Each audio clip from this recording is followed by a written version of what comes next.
Alors, si vous voulez, nous allons tourner dans la parole de Dieu, dans l'Évangile de Jean. Si vous avez votre Bible avec vous, vous pouvez suivre avec moi dans l'Évangile de Jean. Et lisons quelques versets à partir du verset 30. Alors, l'Évangile de Jean, 8e chapitre. Et nous lisons à partir du verset 30.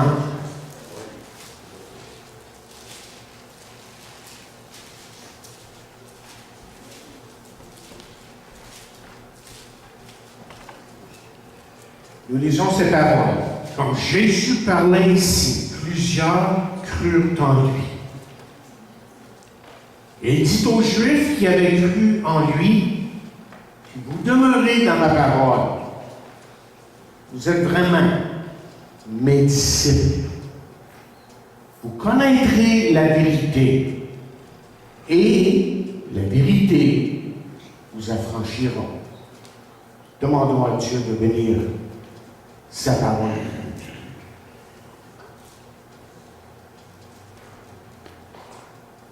Père Céleste, nous te remercions parce que ta parole, comme nous l'avons chanté, est la vérité.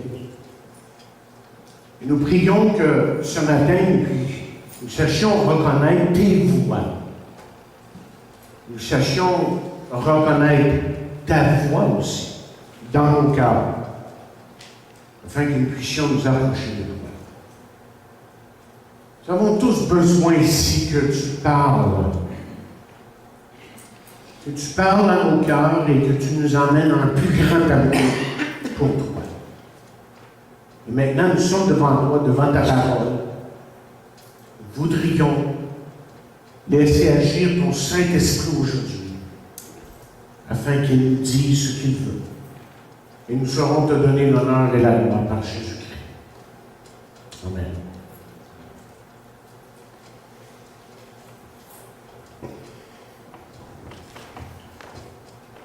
Nous avons devant nous ce matin un sujet que je pense intéresse la plupart des gens. Qui n'est pas intéressé à connaître ce qui est vrai? Ou si vous voulez, la vérité. Et permettez-moi de faire une précision avant de vraiment rentrer dans notre sujet. Je le fais pour vous qui êtes ici, aujourd'hui, mais aussi pour ceux qui vont m'écouter probablement sur vidéo. Je veux juste dire que ce message n'est pas un procès de quiconque, d'une secte, d'une religion, ou même de l'Église. Non plus est-ce que ce message est donné pour vous dire qu'ici, à l'Église baptiste la voie de l'Évangile, que nous sommes les meilleurs, ou de choses semblables. Seulement, ce que je peux vous dire, c'est que nous croyons qu'on va trouver quelque chose de formidable, que nous devons, avec vous, mais absolument partager. Vous voyez, Jésus a dit des choses littéralement révolutionnaires. C'est-à-dire des choses ou conceptions tout à fait contraires aux pensées des hommes. Donc, loin des idées, on pourrait dire, sectaires ou préconçues. Ce matin, c'est Jésus qui veut vraiment nous parler. Donc, soyons prêts. Allez. Vous voyez, nous vivons dans un monde qui remet tout en question. Beaucoup d'hommes cherchent évidemment la vérité. Ils veulent savoir pourquoi, quand, comment. Dans le domaine spirituel, l'homme a des questions sur la mort, la vie, Dieu, l'au-delà, les extraterrestres, sa raison d'être, et j'en passe. Un groupe de jeunes affirmait, il y a quelque temps, on ne peut plus vivre de frigidaire, de politique, de bilan, de l'Internet. Voyez-vous, on n'en peut plus. Et notre société est de plus en plus une société qui se cherche, qui plus que jamais à travers la philosophie les sectes, les différentes religions cherchent des réalités spirituelles. Et justement, la Bible nous dit que Dieu a placé dans le cœur de l'homme la pensée de l'éternité. Donc, l'homme, vous voyez, à travers les siècles, a toujours aspiré à quelque chose comme Dieu. Ce qui explique évidemment, en grande partie, la multiplication des sectes et des religions. Mes chers amis, ce qu'il faut comprendre pour commencer, c'est que le problème de l'homme n'est pas d'ordre économique ou constitutionnel. Mais son problème a toujours été un problème spirituel. Blaise Pascal a écrit « Il y a dans le cœur de l'homme un vide à la forme de Dieu. » Voyez-vous, les jeunes et les moins jeunes d'aujourd'hui ont un profond besoin de paix, de direction et d'espoir. Et j'ose croire que c'est la même chose pour vous aujourd'hui. Ce qui m'amène à poser cette question que j'espère assez précise. Les sectes, les religions, l'Église. Qui dit la vérité? Je répète. Les sectes, les religions, l'Église. Qui dit la vérité? Les gourous qui viennent pour la plupart des Indes ou dans le voisinage offrent des choses comme la méditation transcendantale, afin de donner, voyons, aux gens, si possible, une paix intérieure, loin des anxiétés et des soucis de la vie. Les sectes, elles, se sont infiltrées dans toutes les couches de la société, promettant un monde meilleur si vous adhérez à leur système de pensée. Et l'Église? Bien, l'Église, elle, fait de son mieux pour répondre aux questions et aux problèmes des hommes tels que la pauvreté, la guerre, le meurtre et le suicide. Et enfin, tous proclament avoir la recette, on pourrait dire, miraculeuse à l'angoisse de l'homme, à l'angoisse de la vie. En fait, la question de qui dit la vérité, là, sollicite continuellement la pensée de l'homme. Écoutez, certains nous proposent que l'homme est un accident de parcours. Qu'un jour, une molécule, peut-être un atome, s'est développé, est devenu peut-être un petit poisson, a commencé à ramper sur la Terre, a évolué graduellement en singe, et puis est devenu graduellement ce qu'il est aujourd'hui, un homme. Et le résultat de cette façon de penser, c'est que l'homme n'a à répondre à personne. Et la vérité, dira-t-il, eh bien, c'est ce que vous en concevez. Seulement, il y a un grave problème avec cette logique, et je la pose, la question. D'où vient le sens moral dans l'esprit de l'homme? Le sens du bien et du mal, et surtout, d'où vient en lui ce besoin de Dieu? Et moi, je vous propose que ça vient de Dieu.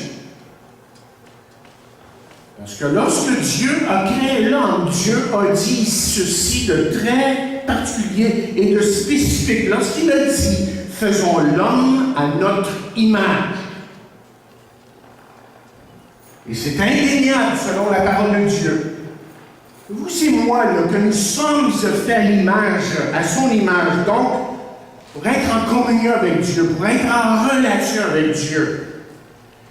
Et sans lui, dans sa vie, l'homme, littéralement, est un désastre. Et un être extrêmement, mais extrêmement confus. Mais qu'est-ce que la vérité? Qu'est-ce que la vérité? Il y a quelques heures avant d'être crucifié, Jésus était devant Pilate. Je ne sais pas si vous vous rappelez de l'incident. Et une importante discussion eut lieu. Et voilà que Pilate lui pose une question. Et justement, la question est celle-là. Mais qu'est-ce que la vérité? C'est un homme qui était allé quand même dans les meilleures écoles d'Europe, qui connaissait bien la philosophie de son jour avec les Socrates, les Platon, les Aristote, et qui connaissait probablement aussi la mythologie grecque, qui vénérait César, mais qui pose une question qui lui était jusque-là sans réponse.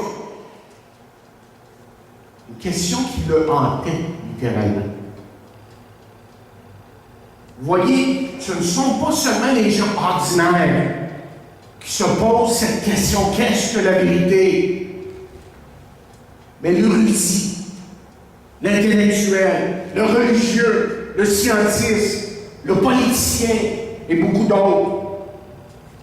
Et Bouddha lui a déclaré vers la fin de sa vie, je suis encore à rechercher la vérité. Et maintenant, écoutez les paroles de Jésus. Et vous pourrez déjà saisir que ce que Jésus dit est très différent des autres, et que ce que Jésus dit est tout à fait révolutionnaire. Jésus a dit, je suis la vérité. Il n'a pas dit une vérité, mais il a bien dit dans Jean 14, verset 6, je suis la vérité. Et là, si vous mettez ensemble ce qu'on vient de lire au début, lorsqu'il dit, vous connaîtrez la vérité, et la vérité vous affranchira. Et quand vous mettez ça avec ce que Jésus dit de lui-même, avec ce que Jésus dit de lui-même, bien vous avez directement de Dieu une pensée tout à fait révolutionnaire. Est-ce que vous l'avez vu? Est-ce que vous l'avez compris? Parce que c'est une pensée qui peut changer le monde, et qui surtout, ce matin, peut changer votre vie. Regardons quelques instants 3 approches à la vérité. Sûrement qu'il y en a d'autres, mais je dois me limiter à celle-là. D'abord, il y a l'approche existentialiste ou existentielle. Jean-Paul Sartre a été le grand, celui qui a propagé cette idée, bien que lui-même a été influencé par d'autres. Et c'est une philosophie qui dit essentiellement que la vie est absurde et sans raison. Jean-Paul Sartre a écrit « L'homme est angoisse ». Il a voulu dire, selon sa façon de penser, que l'angoisse colle à l'homme comme sa peau, qu'elle coule dans ses veines et que rien ne pourra jamais rien. Ça a du sens. Ernest Hemingway, qui a fini par se suicider, a écrit, mort dans l'après-midi, il dit, il n'y a aucun remède pour quoi que ce soit dans la vie. Et la mort est le remède souverain pour tous les malheurs. Un autre existentialiste, du nom de Eugene O'Neill, dans le Voyage vers la nuit, un livre qu'il a écrit, exprime la pensée suivante. Il dit, la seule explication de la vie, c'est la mort. Aussi regardez-la avec courage, et même avec amour. L'amour est semblable, ou la mort est semblable, je devrais dire, à une couverture par une nuit froide. Et voilà, chers amis, comment que beaucoup de gens aujourd'hui pensent. Aujourd'hui. Mais je vois ce jeune qui ne réussit pas à percer le marché du travail, malgré ses diplômes. Ou cet universitaire qui, malgré ses longues études, qui sent en lui un immense vide. Ou cette femme qui a été battue et abusée par son mari ou par quelqu'un d'autre. Et la question qu'on doit se poser, c'est espoir peut-il y avoir pour ces personnes-là? Écoutez, le seul espoir a toujours été et sera toujours Jésus. Il est le seul qui peut vraiment donner un sens, une direction à la vie. Et ensuite, deuxièmement, il y a l'approche humaniste. Et là, c'est une pensée qui dit que l'homme est une fin en lui-même, que l'homme peut tout trouver en lui-même. Donc, selon cette pensée, il y a un potentiel illimité en l'homme qui peut résoudre ses problèmes, qu'il se trouve en lui le divin et qu'il peut même devenir Dieu si déjà il ne l'est pas. Et c'est une philosophie qui dit essentiellement que l'homme est bon et qu'il peut suffire à lui-même. Mes chers amis, ce matin, je vous propose de dire ça à ces femmes battues qui racontent comment elles ont vécu l'enfer, étant abusées mentalement, physiquement et sexuellement. Et aller dire ça à ce jeune homme qui est rempli, qui a le corps rempli de drogue, et à ce patient cancéreux en phase terminale. Ce que vous voyez en fin de compte, là, ces paroles que je viens de vous prononcer sur l'approche humaniste, ce ne sont que des paroles en l'air qui ne veulent absolument rien dire. Parce qu'encore une fois, le seul espoir a toujours été et sera toujours Jésus. Et ensuite, il y a l'approche mystique. Cette fois-ci, c'est une approche qui, bien qu'il base ses idées sur ses expériences personnelles. Donc, si j'ai fait une expérience, ça doit être vrai. Et tout ça, là, ça touche l'occultisme, la magie noire, les voyages astraux, les extraterrestres, sont tous dans ce domaine-là. Et s'il ressort la plupart du temps de ces choses ou de ces dites expériences, c'est normalement quelque chose qu'on ne peut pas vérifier, qui sont contradictoires et qui sont très souvent très bizarres. Mais ne vous y trompez pas, il y a eu une expérience à quelque part. Seulement, de ce que je sais, de ce que je connais de la parole de Dieu, je sais que ces choses-là ne viennent pas de Dieu. Mais que ces choses-là, dans bien des cas, viennent de Satan lui-même. Et vous vous demandez, mais comment est-ce que tu peux le savoir? Très bonne question. Premièrement, parce que le chrétien lui est appelé à vérifier tout selon les Écritures. Voyez, Dieu nous a donné un livre comme guide en ce qui a trait aux questions de la vie. N'est-ce pas normal? N'est-ce pas normal? Pensez ici pour un instant. N'est-ce pas normal pour un Dieu qu'on dit être un Dieu d'amour qu'il ferait ainsi? Qu'il nous donnerait un manuel pour qu'on puisse le connaître et savoir comment vivre? C'est pas normal qu'il le fasse. Et deuxièmement, la Bible nous enseigne que le diable est le père des menteurs, ou si vous voulez, du mensonge. Et Satan, depuis le commencement, a toujours menti. Et jusqu'à ce jour, il continue à le faire. Et troisièmement, la Bible le décrit comme le prince de l'air. Et ça veut dire essentiellement que c'est lui, pour l'instant, qui domine. Il domine absolument la pensée des hommes et le monde. Et cette influence touche à la majorité, la grande majorité des gens. Et quatrièmement, la Bible décrit, lui, Satan, le diable. Il y a plusieurs noms, évidemment, à cet être. Elle le décrit comme un ange de lumière. C'est-à-dire que lui, vous voyez, étant extrêmement intelligent, il se déguise comme quelqu'un qui présente la vérité authentique. Mais son but ultime,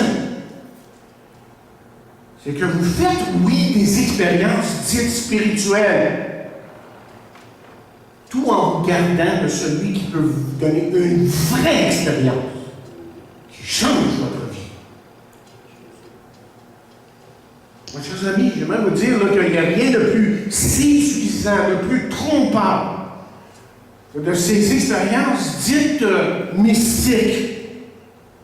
Et très souvent, on appelle ça évidemment le nouvel âge, qui dans le fond ne veut absolument rien dire, ou pas grand-chose. Alors, ceci dit, qu'est-ce que la vérité? J'aimerais vous donner une autre option. Une option que j'aimerais que vous puissiez considérer sérieusement. Que diriez-vous si je vous disais que vous n'aurez pas à faire mer et monde pour trouver la vérité? Et que la vérité a été avec nous depuis des milliers d'années. Que direz-vous si je vous dis que c'est à cause d'un aveuglement spirituel que les hommes n'y voient rien, et que la vérité est quelque chose que vous pouvez posséder ce matin? Mais j'entends votre question. Une fois de plus, mais comment peux-tu affirmer quelque chose de semblable? Parce que, chers amis, le Créateur de ce monde ne nous a pas laissés seuls, et sans direction, et sans espoir. Et effectivement, comme je l'ai dit il y a quelques instants, il nous a donné un manuel pour nous guider à travers la vie et jusque dans l'éternité. Et ça, chers amis, c'est le Dieu de la Bible. Le Dieu qui nous aime et qui désire se faire connaître. Avez-vous remarqué que la couverture de votre Bible, souvent, et la mienne, porte un nom simple? Savez-vous pourquoi la Bible est considérée ou qualifiée de sainte? C'est parce que la Bible, chers amis, la Bible dit la vérité sur Dieu, sur la condition de l'homme et la vie éternelle. Quelqu'un a écrit un jour ceci.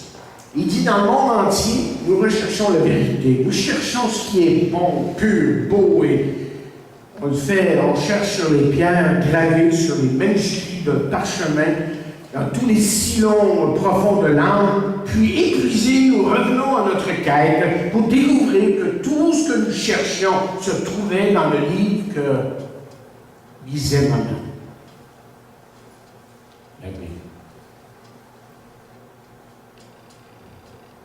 Mais j'entends votre prochaine question. C'est possible. Est-il possible, en ce 21e siècle, de croire dans la Bible aujourd'hui?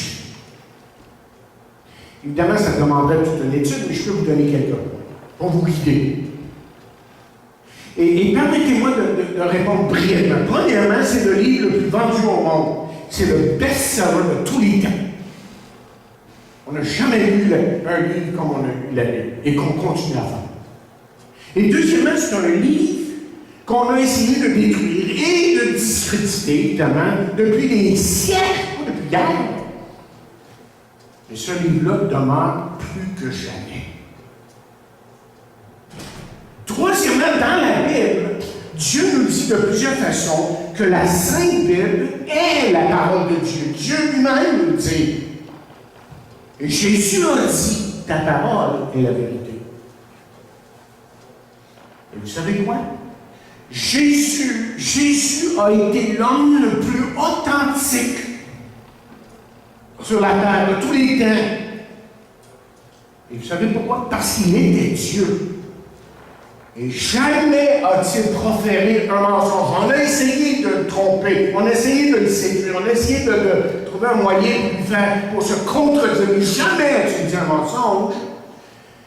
Et savez-vous que c'est la raison pour laquelle on l'a crucifié aussi. Enfin, sur le côté personnel, à moi-même, je peux vous déclarer la chose suivante. Lorsque j'étais jeune, j'ai accepté la Bible comme la parole de Dieu. Et c'est ce que j'ai trouvé à travers les années. Dans mes lectures, pas juste la Bible, mais d'autres, j'ai découvert que tout ce que Bouddha cherchait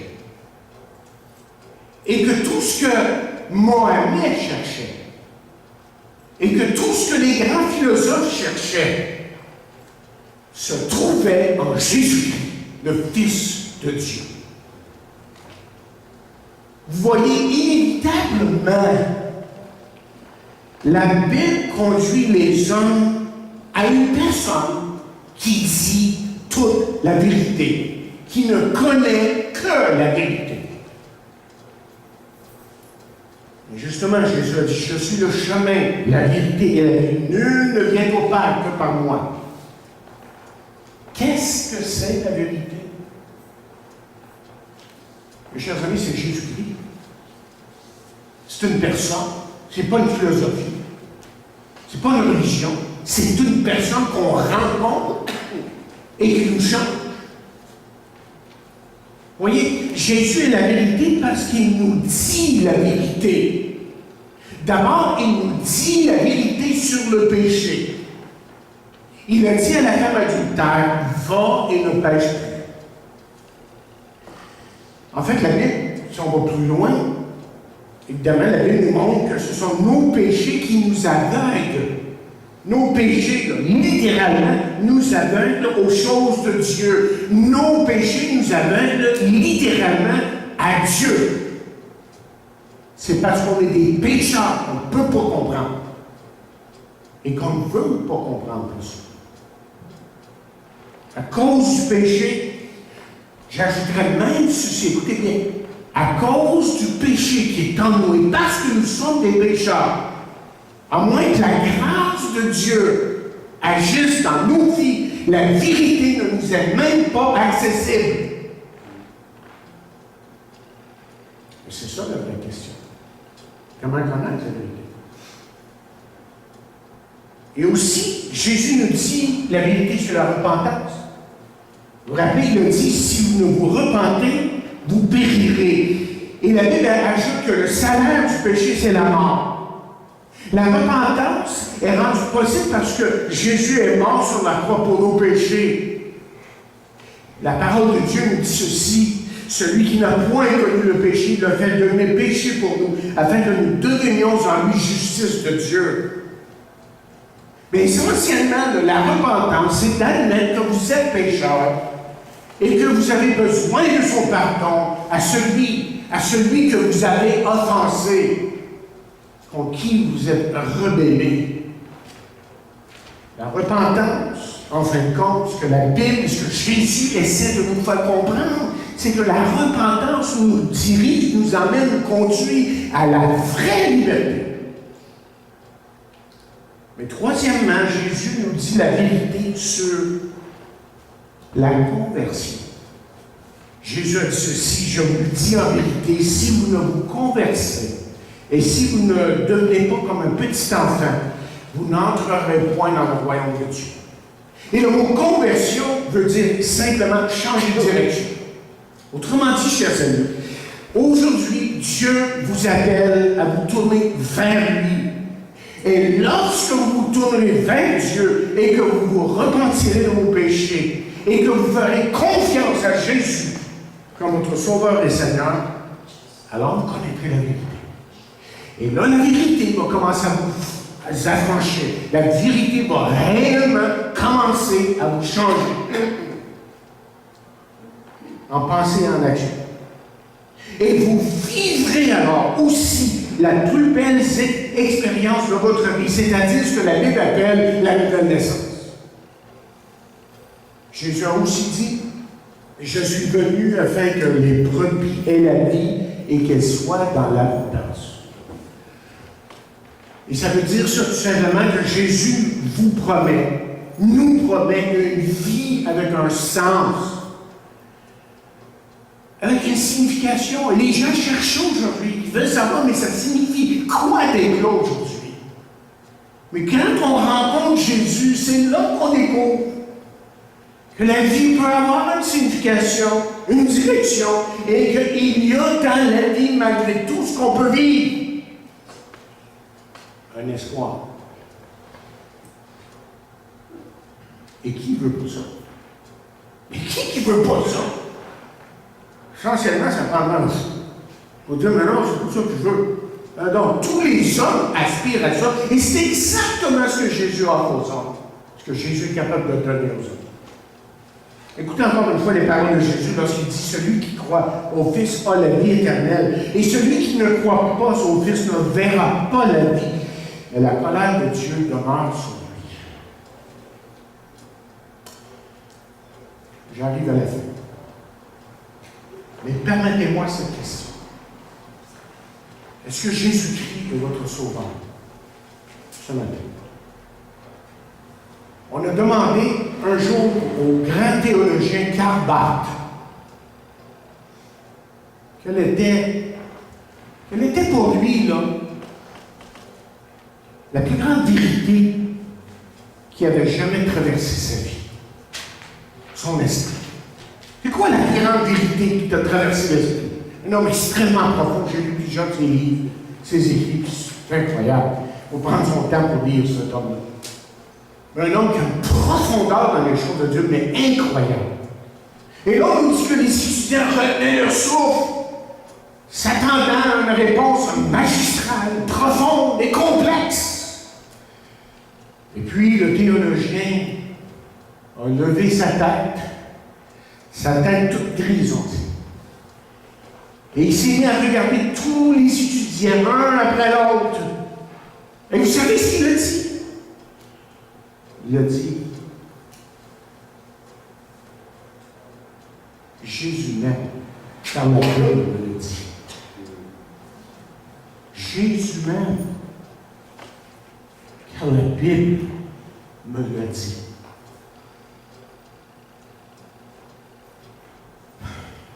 Qui dit la vérité? C'est une très bonne question. Et la Bible est sans équivoque. C'est Jésus qui est la vérité. Et c'est vrai que l'Église est le véhicule, doit être le véhicule de la vérité. Laissez-moi vous dire ce matin que vous pouvez être membre d'une Église, même de cette Église. Venez régulièrement à cette Église, être baptisé, religieux, religieuse, catholique, protestant, et ne pas connaître Dieu.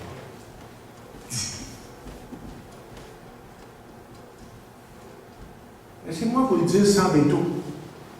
Après tout, Jésus nous parlait très souvent sans détour. Il disait les choses telles quelles, comme les choses devaient être. C'est que la Bible nous dit que sans Jésus, vous êtes séparés de Dieu.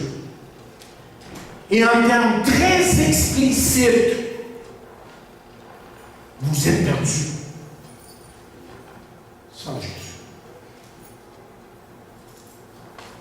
Et la parole de Dieu nous dit, celui qui ne croit pas au Fils ne verra point la vie, mais la colère de Dieu demeure sur lui. Oui, mais vous dites, Michel, moi je suis une bonne personne, j'ai toujours été une bonne personne, j'ai réussi à cause de ça. Je suis catholique, je suis protestant. Et même, je vais à l'église chaque jour, chaque semaine. Et moi, je vous demande, êtes-vous sauvé? Êtes-vous un enfant de Dieu? Êtes-vous en route pour le ciel?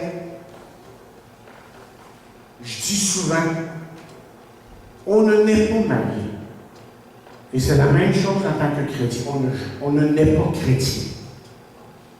Un jour, j'ai dit à ma future épouse que je lui faisais confiance. Et ça vaut depuis 40 ans, cette année, nous sommes mariés. J'ai permis à cette femme de rentrer dans la vie comme elle l'a fait. Autrement dit, j'ai placé ma confiance en elle. Est-ce que vous voyez le parallèle là? Avez-vous placé votre confiance en Jésus? C'est ça, être sauvé. Mais vraiment. Et est-ce que votre vie le démontre? Vraiment. Donc, vous voyez, la vérité, c'est Jésus. C'est pas une secte, une religion, ou même une église. Non, celui qui est la vérité, c'est ce Jésus qui un jour est venu sur cette terre, qui est mort sur la croix pour nous emmener à Dieu. Et il a dit un jour, si le Fils vous affranchit, vous serez réellement libre. Libre pour faire n'importe quoi. Non, c'est pas de ça qu'il parlait. Il parlait d'avoir une nouvelle liberté pour aller vers Dieu, chose que je n'avais pas avant. J'étais incapable d'aller vers Dieu. Mon péché me bloquait. J'avais comme un mur devant moi. Lui, il l'a brisé et il a dit, maintenant, vas-y. C'est une liberté pour connaître sa grâce, pour connaître son glorieux pardon. C'est une liberté pour connaître Dieu personnellement, intimement, parce que je lui fais confiance maintenant. Je dis, Seigneur, t'es mort pour mes péchés. Tu as enlevé sur eux, maintenant j'y rentre. Je veux que tu changes ma vie, tu la transformes, et que tu fasses de moi un homme ou une femme nouvelle. Ça, c'est le Jésus de la paix. Mais est-ce que vous le connaissez? L'avez-vous invité dans votre vie?